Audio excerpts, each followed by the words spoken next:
El panel que sigue se denomina Mercado y Comercio Exterior, inserción de la provincia de Buenos Aires en la matriz exportadora de Argentina, tendencias y características actuales del comercio internacional de alimentos. Vamos a invitar a los disertantes que poco a poco se vayan acercando y subiendo al estrado, a la licenciada Cecilia Llabres, directora de Relaciones Internacionales del Ministerio de Desarrollo Agrario de la provincia de Buenos Aires, licenciada en Relaciones Internacionales con un posgrado en Políticas Públicas y una maestría en Economía Política. Se desempeñó en distintos cargos en el Ministerio de Agricultura, Ganadería y Pesca de la Nación en temas como nuevas tecnologías agropecuarias y relaciones internacionales. Desde el año 2020 tiene a su cargo la Dirección de Relaciones Internacionales del Ministerio de Desarrollo Agrario de la provincia de Buenos Aires. También invitamos a la licenciada Lucía González, licenciada en Administración de Empresas por la UCA, directora de Exportación de Oralí, directora de Gestión del Cambio y Mejora Continua de Oralí, emprendedora y fundadora de Quinta Dimensión, miembro del Comité de Imparcialidad Halal Approval, instructora y voluntaria en cárceles, El Arte de Vivir. Y también hacemos la invitación formal para que ingrese a este estrado al ingeniero Mario Ismach, ingeniero en alimentos, magíster en Ciencia y Tecnología en Alimentos con posgrado en Higiene y Seguridad en el Trabajo, director técnico del Laboratorio de Alimentaria San Martín, presidente de la Cámara Argentina de Laboratorios Independientes, Bromatológicos, Ambientales y Afines, Caliba, y docente. Quien moderará esta charla será Eliana Rossi, integrante de la Subcomisión de Alimentos del Colegio de Ingenieros de la provincia de Buenos Aires. Eliana, adelante, por favor. Buenas tardes a todos. Bueno, ya finalizando, vamos a darle la palabra a la licenciada Cecilia Llabres mediante una pregunta disparadora.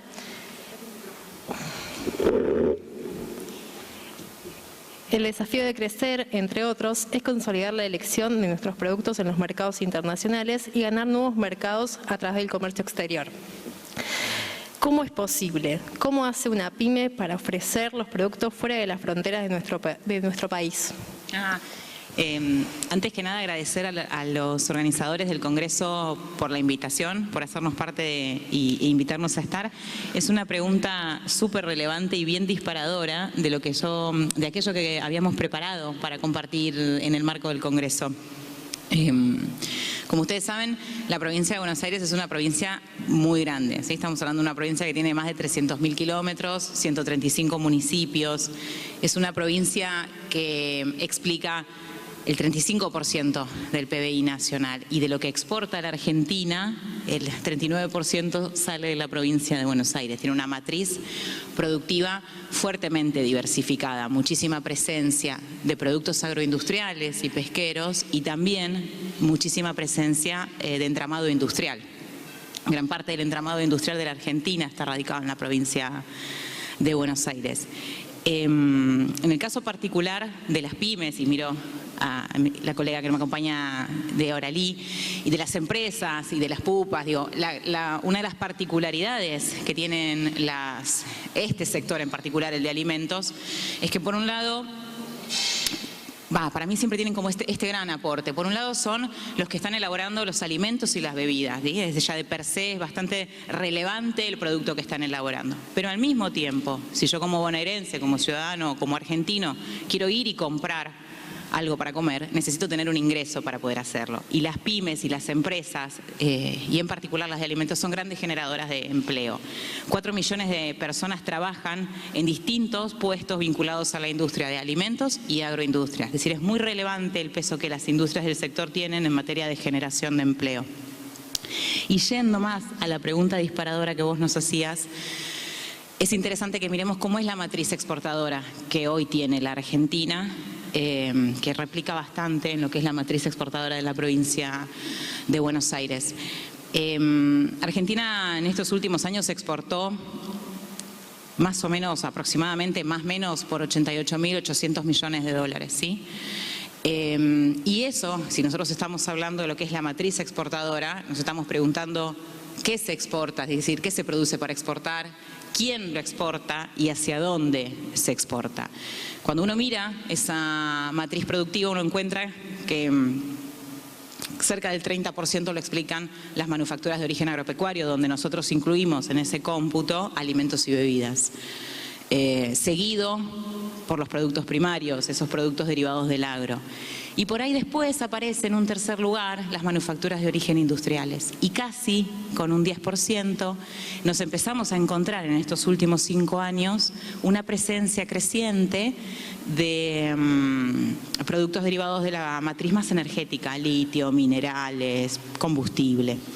Entonces nosotros tenemos, ¿por qué lo cito? Porque, por ejemplo, el último año fue del 9,5 la participación de estos productos en las exportaciones de Argentina, pero hace 10 años atrás era 2,5, es decir, creció muchísimo la presencia de la matriz energética en la exportación de la Argentina, no en detrimento de los productos del agro, pero creció mucho.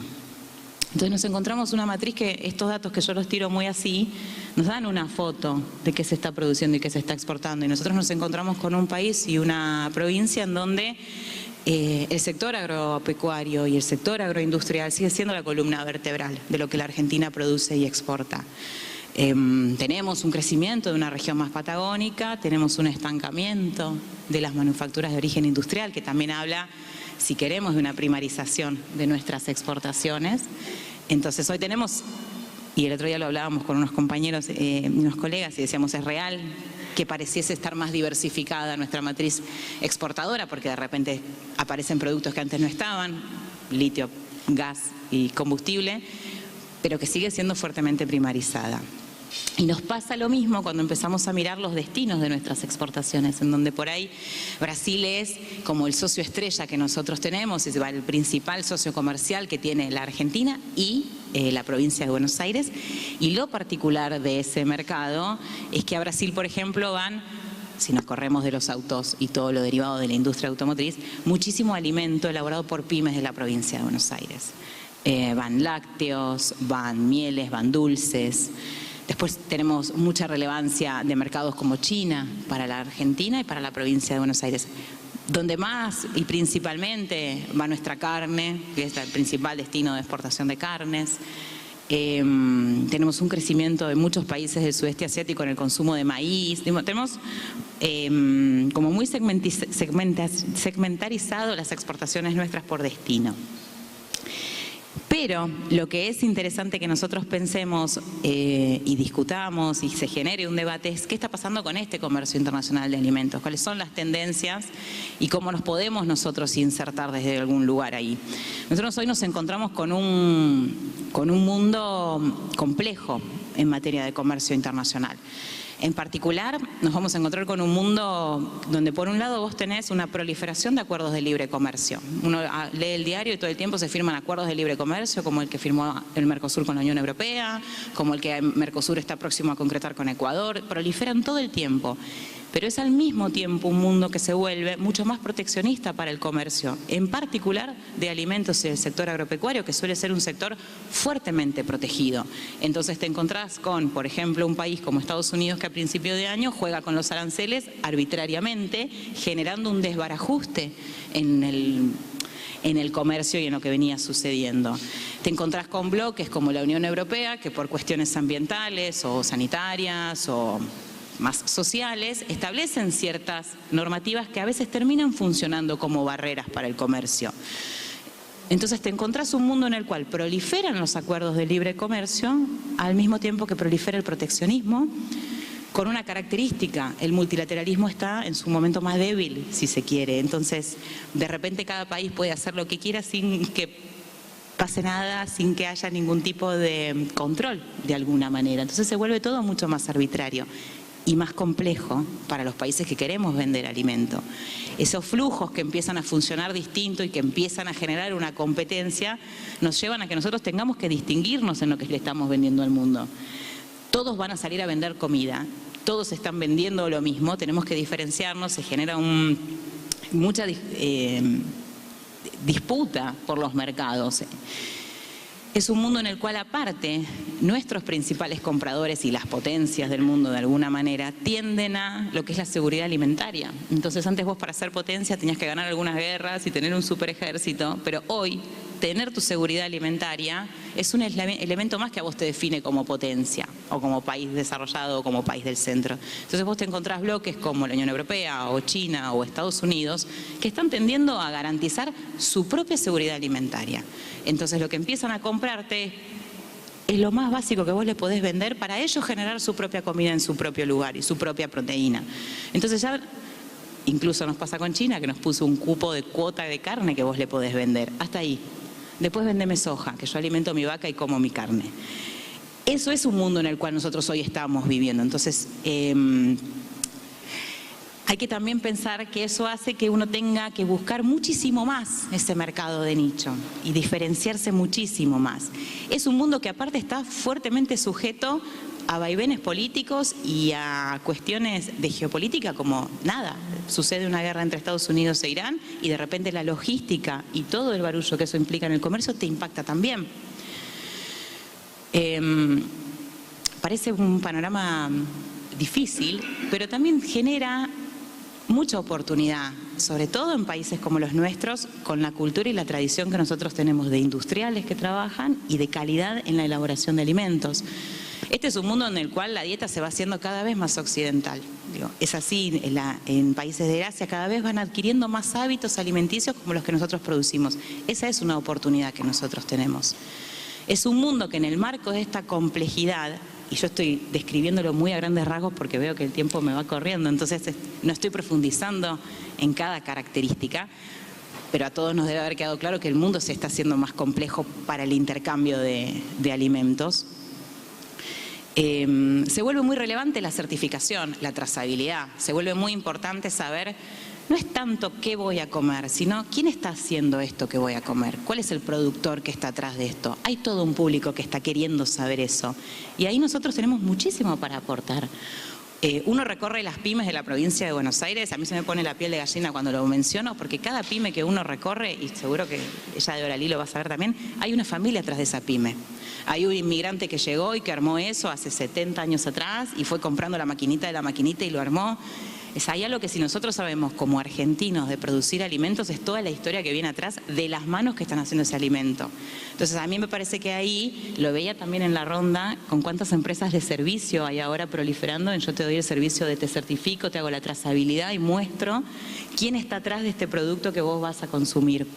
Me parece que ahí también hay otra oportunidad. Y en la certificación ambiental también hay una manera nueva de empezar a producir alimentos y empezar a producir productos del agro en donde ya no se discute la necesidad de cuidar el ambiente o de hacerlo de una manera sustentable. Y eso también es una herramienta que nosotros tenemos y podemos apelar. Entonces creo que tenemos la posibilidad, de hecho está sucediendo, no es que es una posibilidad, está sucediendo, de producir alimentos que satisfagan un mundo que cada vez va a necesitar más alimentos con estas características. Creo que es una pregunta que estaría bueno que nos quede a todos dando vueltas, si es un sector, el de la producción de alimentos y en el comercio internacional de alimentos, que nos permita insertarnos en algún otro eslabón de esta cadena global de valor que sea menos primaria y con mucho más valor agregado, y yo creo que sí. De hecho, nosotros por lo menos en Provincia de Buenos Aires me consta que trabajamos todos los días para que la inserción sea con más productores, con más producción de alimentos y con más valor agregado. Bien, muchas gracias.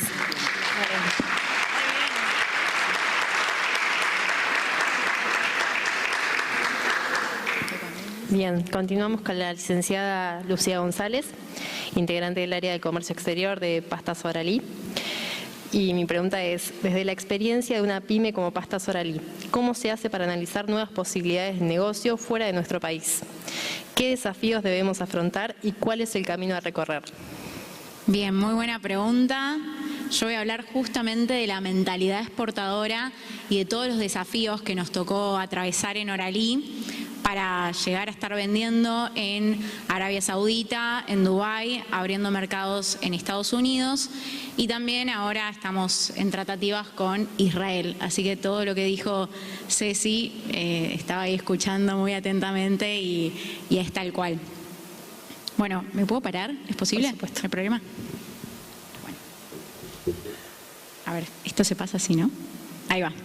Bueno, para los que, si alguno no estuvo en la exposición que dio mi papá el miércoles, que dio de responsabilidad social, nosotros tenemos 60 años y elaboramos a gran escala 4 tipos de productos, 4 categorías de productos que son pastas, tapas de empanada, pascualinas, tortillas y también ahora incorporamos lo que es empanadas hechas.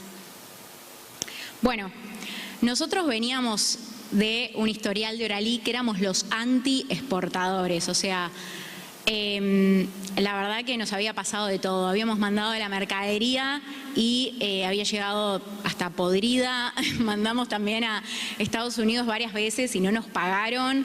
Incluso mandamos también quisimos mandar a España y nos quedó el contenedor en el puerto de Buenos Aires porque no teníamos una certificación que hacía falta. Así que lo de las certificaciones también te doy la derecha y soy la primera en investigar absolutamente todo lo que tenemos que tener listo a la hora de exportar a un país, ¿no? Y también en eso hay que transmitirlo un poquito y confiar un poco en el conocimiento del importador del otro lado del mundo. Es la responsabilidad del importador de informar al exportador también cuáles son los requisitos para entrar al país destino. Porque, por ejemplo, nuestro despachante de aduana, ¿de qué se encarga? De despachar la mercadería acá en Argentina, pero no sabe de todos los países que existen en este planeta cómo es en el país destino que se nos ocurre mandar la mercadería. Entonces ahí es preguntar realmente al importador. Bueno, yo lo que me tuve que enfrentar como pyme, como también decía Cecilia, voy a hablar mucho de mí, pero bueno, porque fue mi experiencia y también lo armé de cero al Departamento de Comercio Exterior, siendo que veníamos con ese trasfondo y esa mochila que quedó durante mucho tiempo y si bien en Oralí somos un gran equipo y siempre tengo la mano derecha de Gaby, que está ahí y me banca full, que le digo, bueno Gaby, hay que hacer una certificación halal para musulmanes. Y le hicimos en 8 meses, nos pusimos a trabajar, yo trabajé con ellos también, a la par, incluso armé también la política, así que tuve un rol también muy, muy activo. Y yo pensaba que iba a ser quizás más comercial, pero lo mío, y que iba a negociar y que iba a cerrar ahí, pero no, nada que ver. Desde armar el contrato, la negociación es lo de menos, pero bueno, hubo un trasfondo también a nivel cultural que atravesar en la empresa y sacar muchas creencias que teníamos y que en el fondo también seguimos teniendo y acarreando como pymes que somos. Nunca falta la persona que llega a la empresa y dice no te va a salir, no lo vas a lograr, es imposible, incluso hasta trabas de gente que te quiere, ¿no? Tipo mi papá por miedo o por ganas de protegerme de que yo no fracase, me ha dicho cosas como, Lucía, pero no exportamos ni a Bolivia, ni a Uruguay, ni a Paraguay, y vos querés mandar la mercadería a Dubái. Y le digo, sí, voy a empezar por ahí, porque justamente si ellos nos aceptan la mercadería nuestra allá, que es top del mundo, la podemos mandar a cualquier otro lado, porque se supone que ellos son justamente, están allá arriba, están con todas las tendencias, entonces, ¿por qué no probarlo? Entonces nosotros tenemos 60 años como empresa, pero tenemos 1 año y 8 meses en nuestra experiencia exportadora, o sea, somos bebés exportadores básicamente. Entonces, bueno, también incluso cuando iba a ir para allá me enfrenté mucho a, te vas a ir a una cultura súper machista, no te van a dar bola, las mujeres tienen que estar tapadas. Y yo la verdad que fui y justo encima atravesando una crisis de ataques de pánico y ataques de ansiedad que fue nueva, menos de un mes anterior, porque nada, yo no tomo, no me drogo, no fumo, no nada, y justo había tomado una medida energizante, que me habían dicho, bueno, con esto vas a aguantar toda la noche, qué sé yo, no tomen nunca Monster, porque yo realmente morí y me agarró a través de ahí los ataques de ansiedad y de pánico. Bueno, por suerte, de acá, de mi experiencia de la primera vez que fui, les quiero contar que volví con un interesado. Y yo, en realidad, soy licenciada en administración, o sea, no tengo formación de comercio exterior. Entonces, realmente fue muy difícil, me tuve que hacer sobre la marcha y sobre preguntarle a otros exportadores, básicamente, cómo hacían para mandar la mercadería. Porque yo no sabía cómo mandarla, ni nadie de la empresa sabía cómo mandarla. Entonces, bueno, fue una experiencia muy enriquecedora y en un momento el interesado me dice, bueno, Lucía, mandame la mercadería. Y yo no sabía cómo decirle, bueno, pero no sé si te va a llegar. O sea,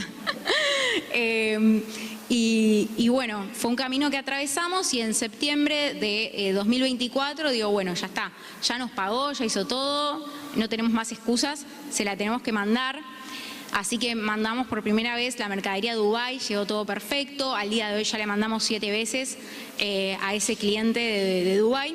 Y esto fue en la feria que fui el año pasado con mi papá, donde cuento una breve anécdota porque lo que quiero que más quede de esta charla también es la resiliencia que hay que tener en el camino exportador, ¿no? Con todo esto que decía Cecilia de la guerra, que también voy a hablar. A la derecha es una imagen mía recién salida de una entrevista donde había 30 empresas argentinas que justamente todos queríamos hablar con un importador que es gigante en el Golfo y él nos dijo, fuimos todos al stand y nos dijo, no los puedo atender ahora, mañana vengan a las 7 de la mañana y yo seguro voy a estar acá. Bueno, ¿cuántos se imaginan ustedes que había de empresas argentinas de las 30? ¿Cuántos? ¿30? Bueno, estaba yo sola ahí. Así que sentadita ahí, estaba yo sola en un stand enorme, pero no había nadie en la feria y estaba el hombre ahí. O sea, era verdad. Y nadie creyó que iba a estar el hombre ahí. Se pensaron, no sé, o sea, yo con esto les quiero dejar que a veces la oportunidad está para todos, pero muy pocos están dispuestos a realmente aprovecharla, ¿no? Es esto que decía Cecilia, ahora hay oportunidades, no es cierto, y hay desafíos también, no es que es fácil, pero era tan simple como levantarse muchísimo antes para la exposición, ir y en el peor de los casos no estaba la persona, ¿qué era lo que más podía perder? Nada, si yo había ido para eso, básicamente. Ahora parece re obvio con el diario del lunes, pero en ese momento realmente nadie lo pensó así y todos los exportadores con los que después me preguntaron, porque yo dije, che, nadie fue, ¿qué onda? Se querían matar. Porque claro, todos tuvieron la oportunidad y realmente no fueron. Y con de esa empresa, el día de hoy, me recontra quiere, digamos, y le mando un mensaje y me responde y es realmente un grosso, tipo, es una empresa muy grande. Y yo igual solté, porque si bien seguimos en contacto con esa empresa, todavía no logramos concretar. Pero dije, bueno, que Dios nos traiga la empresa que es para nosotros, ¿no? El negocio que es para nosotros. Y bueno, me llegó un mail a la semana de llegar de allá, de la Woolfood, y básicamente cuando me pongo a investigar esta empresa, nosotros tenemos 200 empleados. ¿Adivinen cuántos tiene esta empresa? Un número alto, a ver, tiren. 1000. Bien. Bueno, tiene 10.000 empleados. O sea, es una de las empresas más grandes de la región, ¿bien? Y nos estaban mandando a nosotros y yo estaba como, wow. Gracias Dios, porque abrí la puerta, a veces uno se encapricha con el que uno quiere, pero justamente cuando se abre también a otras posibilidades aparecen, digamos, los que llamamos milagros, ¿no? Y bueno, fue un hermoso desafío también el desarrollo para esta empresa, que bueno, es gigante, y estuvimos un año desarrollando para ellos, con todos nos hicieron cosas nuevas que no estábamos acostumbrados, por ejemplo, análisis de ficha técnica del producto entero, que nos lo hizo el Laboratorio San Martín, así que yo le agradecí que nos lo pudiera hacer en inglés, porque me lo pedían en inglés, y que bueno, que justo estás acá al lado mío, mira qué bien. Así que bueno, fue un largo camino y también me involucré en el desarrollo del producto, ahí estamos haciendo tortillas picantes que nosotros no tenemos. Y bueno, de repente estaba todo lindo y estamos por mandar la mercadería este año. ¿Y qué pasó? Estados Unidos no tuvo mejor idea que hacerle la guerra a Irán justo cuando nosotros teníamos que mandar la mercadería. O sea, buenísimo, ¿no? Ahí yo que encima no miro noticias porque no me gusta contaminarme y tener sobreinformación de algo que no necesito, en este caso me puse a investigar y ver por dónde pasaba el estrecho de Hormuz que cerraron y cuáles sí puertos estaban abiertos y continuaban abiertos para tomar decisiones, porque esto es tomar decisiones también, ¿no? Cuando tenés ya la mercadería lista, ya el cliente te la pagó, vos lo tenés que mandar de alguna forma o no, y tenés dos posibilidades, esperar a que pase el escenario o mandarla. Así que yo estaba como tirada en el piso diciendo, bueno, no sé, ¿ustedes qué harían? A ver, ¿la mandan o no la mandan? ¿Cuántos de acá la mandan? Vamos, vamos las mujeres, vamos acá las mujeres, bien, bien. Bueno, yo estaba esperando que abran porque las navieras hacen lo que quieren y estuvieron cerradas un tiempo y después dijeron, bueno, abrimos, ¿saben qué? 50% más caro los fletes, ¿no? Esto también que contaba Cecilia, ¿no? Bueno, qué linda noticia, ¿no? Para la primera experiencia enviando a un cliente. Cuestión, no solo eso, también teníamos que mandar la mercadería a nuestro cliente de Dubái que habían bombardeado el aeropuerto. ¿Ustedes mandarían la mercadería o no la mandarían después de eso? Bueno, nosotros la mandamos. Ya estábamos jugados, ya estaba. La mandamos y a los 30 minutos de que el cliente había retirado la mercadería, adivinen qué pasó. Bombardearon de nuevo. O sea, nuestra mercadería se salvó, estábamos esquivando las balas, literalmente. Y bueno, de todo esto, estamos abriendo el mercado de Estados Unidos y como Israel no quiere ser menos, me contactó una persona también de Israel y quería tener nuestras muestras, o sea, que quiere vender nuestros productos. Entonces, estuvimos desde marzo hablando y recién ahora se las pude mandar porque estaban que cerraban, que abrían, que cerraban, que abrían, que cerraban y abrían. Yo mirando conexiones de vuelo que digo, no entiendo por dónde se la voy a mandar, porque la verdad que estaba todo cerrado, ninguna aerolínea quería ir, todo también carísimo mandarlo. Y el riesgo de que quede en otro lado. Yo digo, bueno, ya fue también, se lo mando. Lo peor que puede pasar es una caja de muestras, es que se lo mande nuevamente, porque hay mucha gente que se achica, ¿no?, con estas cosas, pero ahí está la mentalidad exportadora y de resiliencia y de realmente querer hacer las cosas. Yo le dije, bueno, yo te lo mando, en el peor de los casos perdemos la mercadería, pero ¿sabes qué? Te lo voy a mandar tantas veces que algún día te va a llegar. Le dije, al de Israel, te lo juro. Entonces, nada, feliz, al de Israel ya le llegó, nos mandó un video el miércoles de que estaba recontento que le había llegado todo en buenas condiciones. Y bueno, y a lo que voy con esto, cuando nosotros mandamos el contenedor de Arabia que salió de Buenos Aires, teníamos 2 meses, ¿no? Como dice acá, shipping time, 2 meses de barco. Yo digo, bueno, pueden cerrar de nuevo, pueden bombardear, o sea, puede pasar de todo hasta que llegue el barco y podemos perder, o sea, puede terminar nuestro contenedor en el fondo del mar, ¿no? Eso es la peor como escenario, ¿no? Posible, básicamente. Y dije, bueno, lo mando porque aprendí a hacer una lectura política simple. Dije, bueno, pero ¿sabes qué? Va a empezar el Mundial y van entre 5 millones y 10 millones de personas a Estados Unidos. Cualquier presidente que tenga dos dedos de frente no va a permitir que vaya un iraní y le tire bomba por todos lados. Entonces digo, para junio tiene que estar esto resuelto. Y así pasó, ¿no? Eso pasó ahora y nuestra mercadería llegó Arabia ahora a un puerto distinto del que habíamos acordado. Eso también.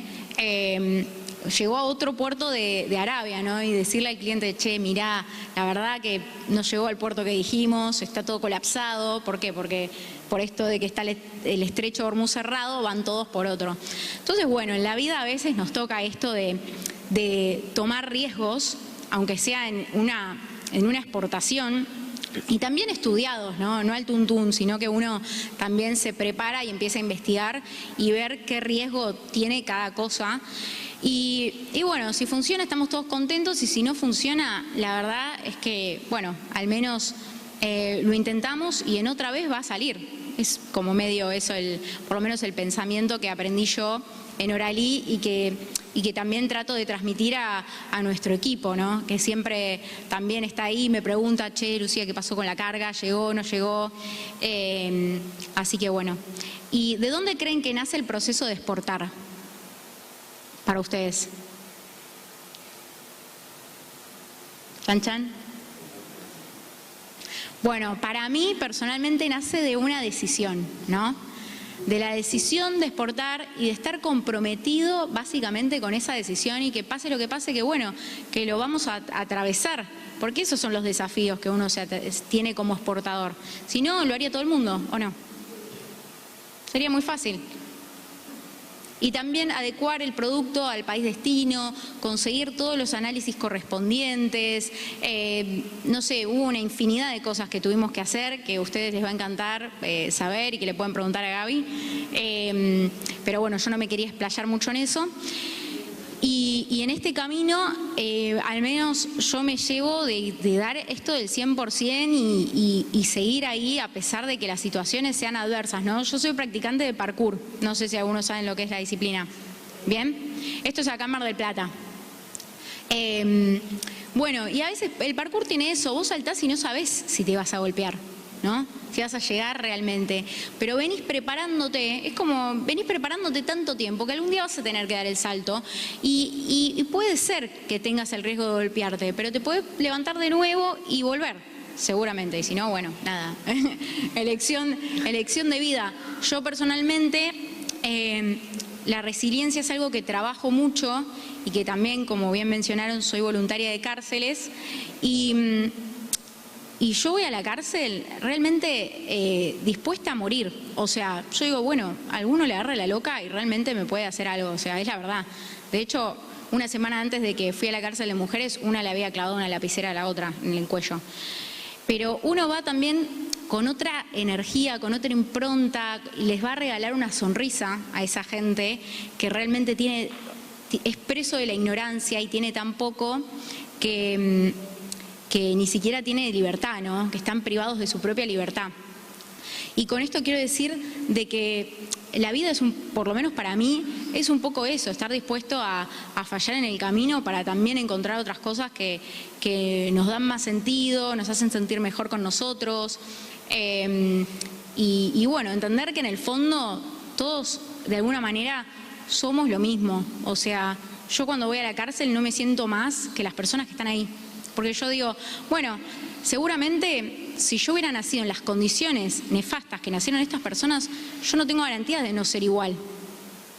No tengo ninguna garantía de que todas las situaciones que vivieron en su vida y la junta que tienen, no tengo forma de saber que yo no sería lo mismo. Entonces, yo voy con esa humildad, ¿no? Y con esa misma humildad que siento que puedo tener desde ahí y que lo practico más en la cárcel, tuve la humildad suficiente como para aprender todo en el proceso de exportación y preguntarle a la gente que realmente sabía y que tenía resultados cómo hacerlo. Porque no le fui a preguntar al que le fue mal y al que me dice, no podés exportar porque el país está re mal, porque hay inflación, porque esa te la tiran todos.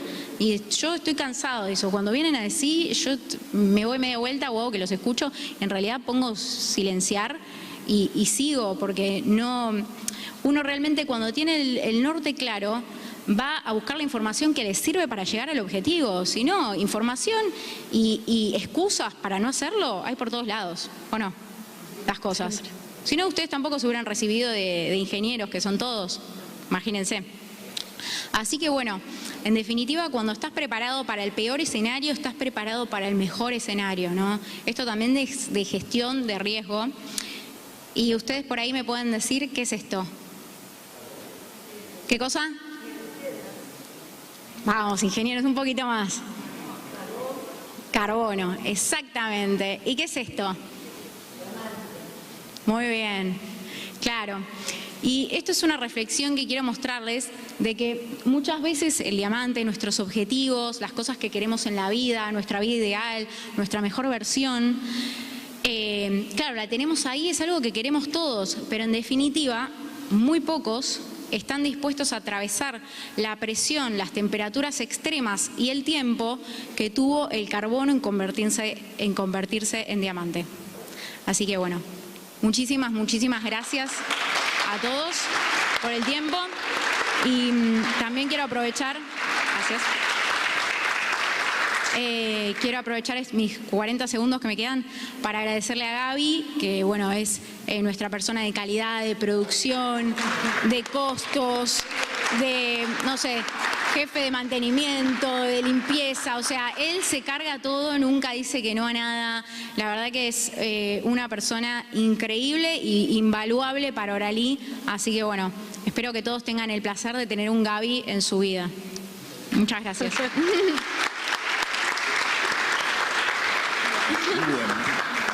Bueno, muchas gracias, Lucía.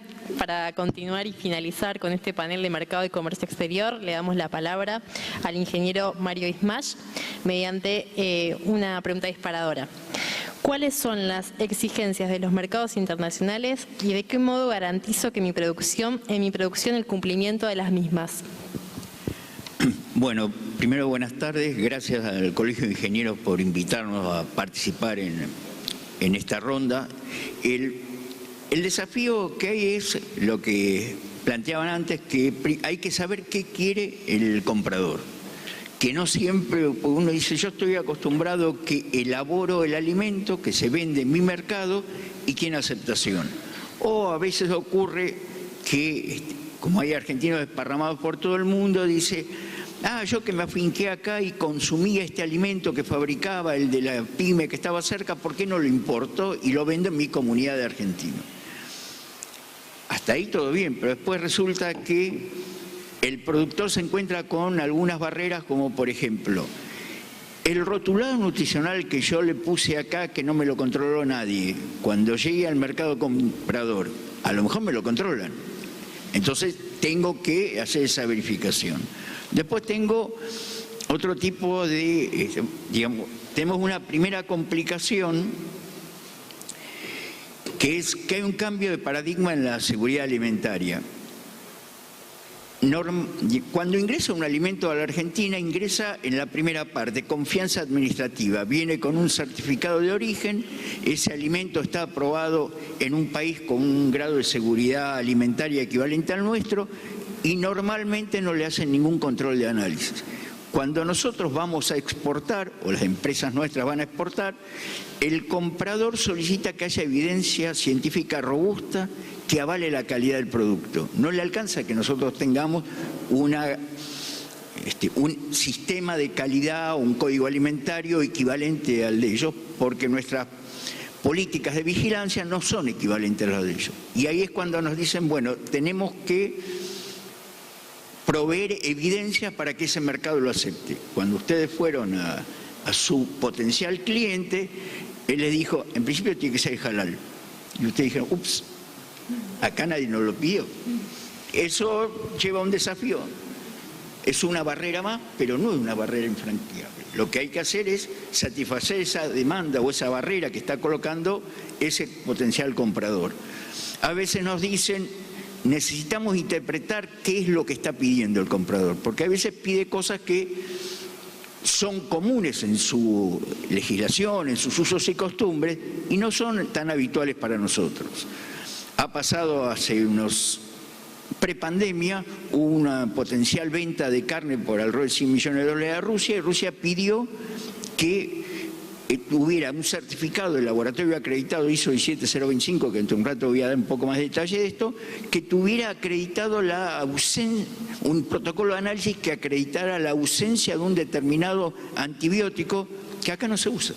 Entonces no teníamos la capacidad analítica para poder resolverlo.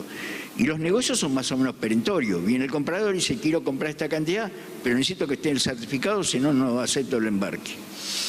Estos son desafíos que tenemos nosotros continuamente. ¿Qué pasa con este nuevo cambio de paradigma del comercio global? Empieza a aparecer la calidad como una frontera dura. Si la garantía de calidad del producto está basada en la confianza ciega, lo vengo haciendo como lo hacía mi abuelo y no se enfermó nadie, entonces el producto es apto. Además, bromatología nunca me dijo que podía llegar a tener alguna deficiencia. Luego el productor dice, yo estoy haciendo las cosas bien, porque no tiene una evidencia objetiva. Y ahí es donde, o eventualmente utilizan métodos convencionales de control que no están validados, acreditados, etcétera, y esto lleva a un cierre, un freno en la barrera.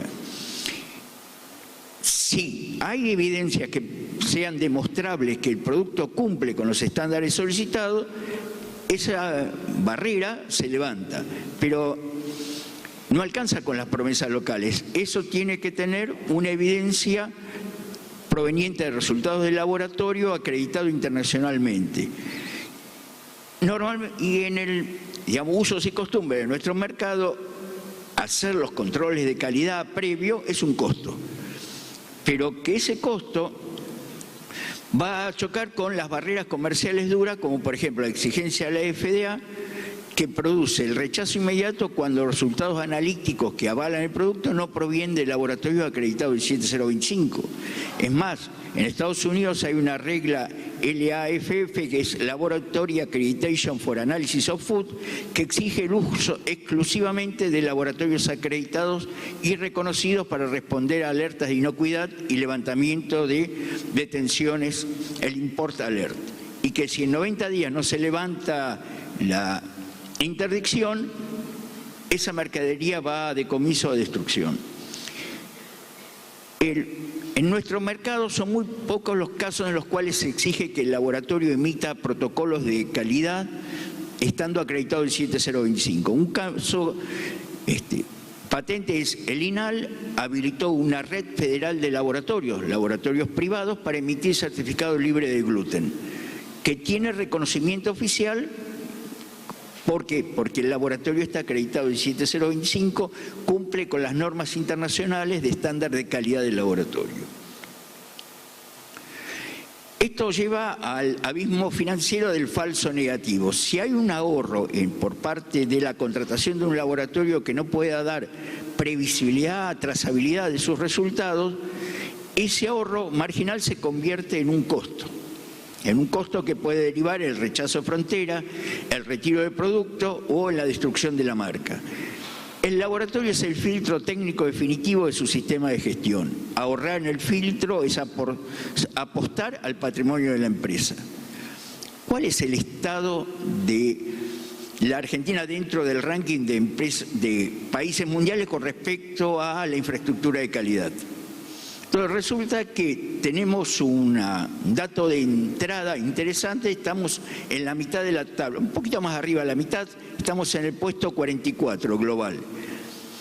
Pero, ¿qué significa esta puntuación de 44? Que tenemos una buena performance de organismos de aseguramiento de la calidad y de certificación.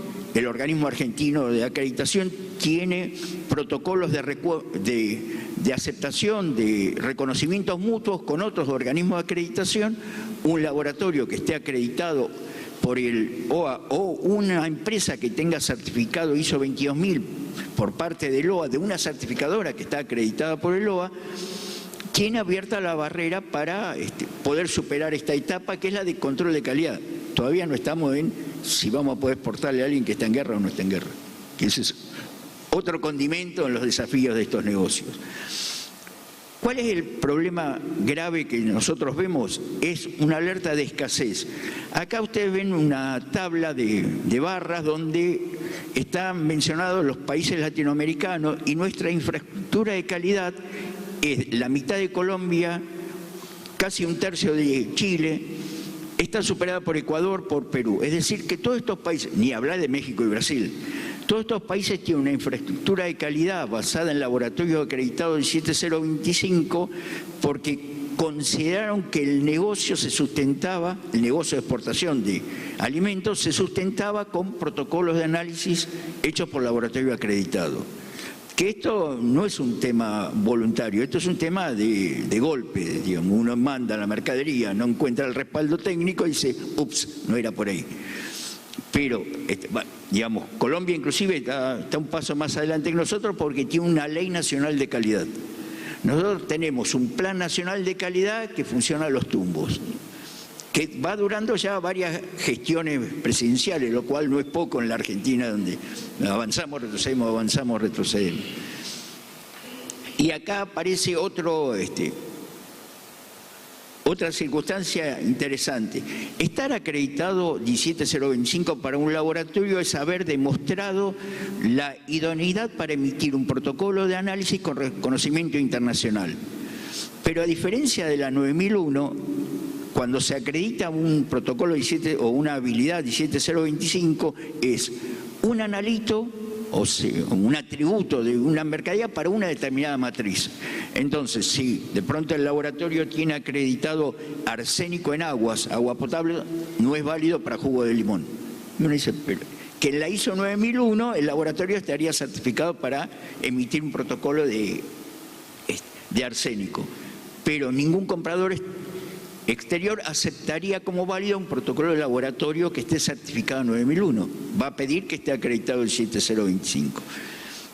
Volviendo al caso de lo que había pasado con la exigencia del comprador ruso para la carne, cuando surge la demanda, no necesariamente en el país está la oferta instalada. Esto es, los laboratorios tenemos que prepararnos para ese requerimiento que hoy no lo sabemos. La empresa empieza el desafío de vamos a desarrollar este mercado.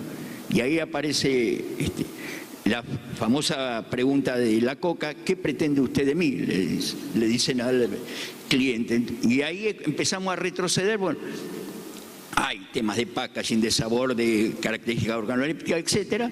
Y llegamos al tema de los análisis del laboratorio. Entonces, ¿qué va a pedir?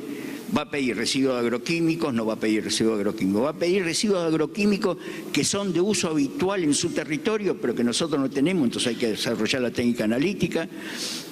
Y además, otro desafío que ocurre es que la Unión Europea va corriendo el arco continuamente con respecto a cuáles son los límites de aceptación en la concentración de determinados contaminantes.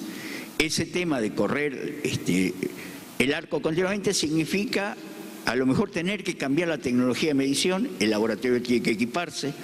Existen algunos contaminantes que requieren equipos que valen $500.000, pero el laboratorio no puede encarar una inversión de $500.000 si no va a tener un mercado que le va a demandar, que va a poder hacer el pago de la compra del equipo.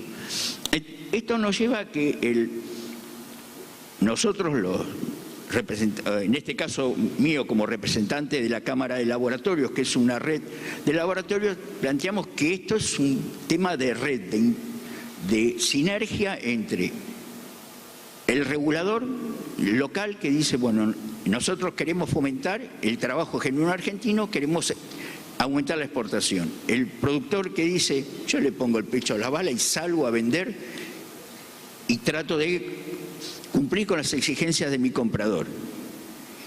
Entonces, en ese caso, dice, bueno, voy a acceder al mercado, el gobierno nacional, provincial, arma rondas de negocios de potenciales compradores, se ven, se conocen, aparece esa cuestión de piel que mencionabas, donde hay un potencial negocio. Entonces la empresa dice, mínimo lo que me van a pedir es tener la FSC 22000. Porque tengo que garantizar esa inocuidad alimentaria y el comprador me va a decir, tiene que estar certificado de acuerdo a FSC 22000. Pero para poder certificar eso, la FSC 22000, en la cláusula 2.5.15, exige que los servicios de análisis, las evidencias de que la mercadería cumple, sean realizados por laboratorios competentes. Preferentemente laboratorios que acrediten la norma ISO 17025. Pero el productor podría decir, no, yo tengo un laboratorio competente y lo presento como evidencia. El problema es que en ese caso el productor tiene que hacerle auditoría al proveedor de análisis del laboratorio para demostrar que es competente. Y se hace de un cargo de actividad administrativa de tener que auditar en algo que no es su expertise, porque no es el especialista en análisis. En última instancia es el dilema empresario de siempre, comprar o hacer. O lo compro hecho o me lo pongo a desarrollar. Inclusive acá aparece también que la FSC 22000 exige que el laboratorio sea independiente, el que va a dar el dictamen final. Porque el laboratorio interno de la planta, aunque esté acreditado en 7025, no puede mostrar que está ausente de presiones. Porque el laboratorio depende de la gerencia y la gerencia tiene el de marketing y el marketing dijo que nos ha pasado a nosotros más de una vez, tengo la mercadería culata de camión, necesito el certificado de análisis. Y nosotros decimos, antes de subir la mercadería tendría que haber esperado el resultado del análisis. Pero forma parte, bueno, de nuestra cultura, lo atamos con alambre y después vemos cómo nos ha pasado. Dice, ya mandé el camión a la frontera en Brasil y en la frontera me van a pedir el certificado de análisis. Digo, bueno, creo que me está poniendo bajo presión. Pero el laboratorio que está acreditado en 7025 recibe auditorías externas por parte del organismo argentino de acreditación, etc. El resultado del análisis es fidedigno, no hay modo de torcer esa realidad. Un caso de laboratorio interno que fue torcido su protocolo ocurrió en Brasil hace unos cuantos años, no muchos, donde por presión de la gerencia se omitió que la carne tenía salmonela. En el país de origen lo detectaron y mandaron de vuelta, pero estamos hablando, no es un contenedor lo que habían encontrado ahí. Esto, por eso, por los riesgos de no contar con laboratorio independiente, es que el comprador normalmente exige que el laboratorio esté acreditado 17025 y dé evidencias de que es independiente.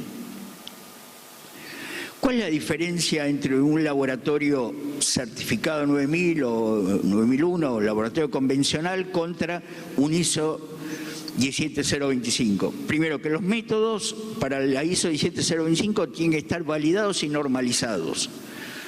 No se puede acreditar cualquier método, y si uno dice voy a acreditar un método que inventé yo, la cantidad de evidencia técnico-científica que le ponen es que uno dice voy a comprar uno que ya esté normalizado porque es mucho más fácil. Esto elimina o reduce prácticamente a cero cualquier falso negativo. Cuando vamos a la parte de equipamiento, en general la calibración es una calibración básica comercial. Hace relativamente poco desapareció el SAC, que era el Servicio Argentino de Calibración, que dependía del INTI, y con ese servicio de calibración, ese certificado mediado por el INTI, muchas empresas certificaban sus balanzas. Pero cuando uno recibe una auditoría internacional, le dicen, esto es un invento argentino, no tiene trazabilidad en ninguna norma internacional. Hoy la red SAC no existe y los laboratorios, los cerca de 60 laboratorios de la red SAC, tienen que ser incluidos en el esquema del organismo argentino de acreditación. ¿Qué lleva esto? A que hay una falta de trazabilidad metrológica total en un laboratorio que no está acreditado. Esto genera en el laboratorio acreditado datos reales defendibles ante litigios. ¿Qué pasa con el personal? El personal en un laboratorio acreditado de 17025, antes de hacer un análisis que pueda trasladar como resultado, tiene que haber dado un examen interno llamado ensayo inicial de aptitud. Tiene que haber demostrado que sabe hacer el análisis de acuerdo al método. Y además, el laboratorio está sometido a un examen externo que es participar en ensayos interlaboratorios constantes, provistos por proveedores acreditados de 17043. ¿Cuántos proveedores de 17043 hay en la Argentina de material para interlaboratorio? 2. Uno es el CEMIC, que provee para muestras de análisis clínico, el otro es CONEA, que provee agua para medir radiación. Entonces, cuando el laboratorio tiene que demostrar su idoneidad, tiene que salir forzosamente a importar esas rondas de interlaboratorio. Y para poder mantener la acreditación, tiene que haber aprobado todos los ensayos de aptitud con respecto a lo que uno demuestra o dice que sabe hacer. Finalmente, la validez legal está dada en el 17025 por el respaldo internacional que da el ILAC, que es International Laboratory Accreditation Committee, que da el blindaje legal total. Esto lleva protocolo de análisis laboratorio acreditado del 17025, no se cuestiona. Eventualmente se cuestionará el muestreo, cuán representativa fue la muestra que se analizó. ¿Qué es lo que hacemos nosotros desde Caliba? Caliba es una red de laboratorios, una cámara que nuclea los laboratorios que estamos acreditados o en vías de acreditación, que fue fundada hace más de 30 años. Los laboratorios que formamos parte de Caliba participamos en un interlaboratorio que desarrolló la Cámara hace más de 25 años, que consiste en medir agua superficial en la costa norte de la ciudad de Buenos Aires, y participan 30 y pico de laboratorios, 15 laboratorios, depende de la época, y estamos obligados, como todo interlaboratorio, a aprobar cada uno de los análisis que están haciendo. Yo los invito como miembro de esta red de laboratorios a todos los que están interesados en encarar el desafío de verificar si la calidad del producto cumple con los estándares internacionales desde el punto de vista de los análisis químicos o microbiológicos, que se acerquen con nosotros, sean organismos regulatorios, sean empresas o cámaras que están vinculadas con esto. No deje que se ponga en rojo. Muy bien. Muchas gracias a este panel.